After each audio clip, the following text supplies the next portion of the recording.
LGBTQ2IA+. C'est une abréviation qui fait froncer des sourcils plusieurs personnes. Mais les mots qu'elle cache ont un sens et ils ont une histoire.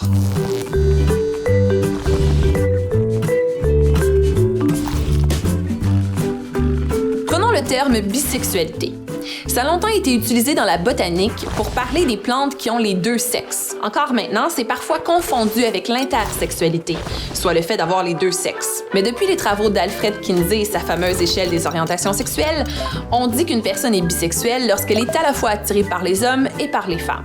Ensuite, il y a le terme bispirituel, qui ressemble à bisexuel, mais c'est pas la même affaire. Bispirituel, c'est un terme qui qualifie les personnes autochtones qui ont à la fois un esprit masculin et un esprit féminin.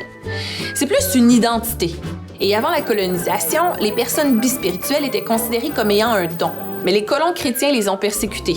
Il a fallu attendre les années 1990 pour que l'identité soit revendiquée à nouveau par les Premières Nations.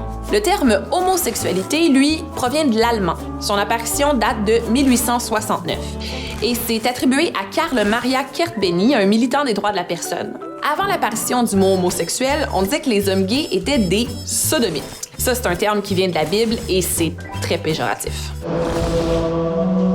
Aujourd'hui, le mot homosexualité a parfois une connotation qui est médico-légale. Il y a des gens qui trouvent ça froid et qui vont préférer se définir comme gay ou lesbienne.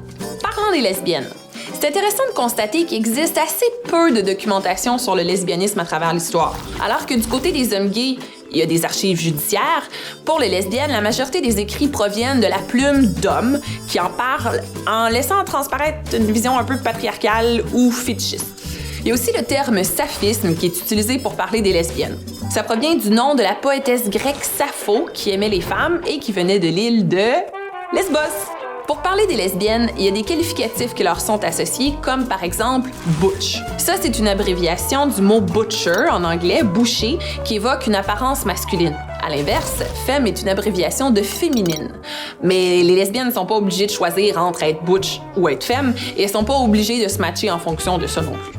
Par ailleurs, si tu n'es ni hétéro, ni homosexuel, ni bi, ça se peut que tu sois asexuel, que tu n'aies d'attirance pour personne. Maintenant, le mot queer, lui, il peut inclure tous les gens qui ne correspondent pas à la majorité sexuelle. Donc, toute personne qui a envie de se définir ainsi et qui n'est pas hétérosexuelle cisgenre. En anglais, queer, ça signifie littéralement travers ou bizarre, étrange.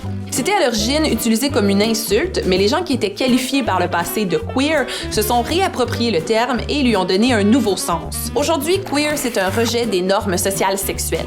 D'ailleurs, parlant des mots qui peuvent changer de sens, en 1892, le terme hétérosexualité a été défini comme un appétit sexuel anormal dans un journal médical américain. L'hétérosexualité était classée dans la section des perversions.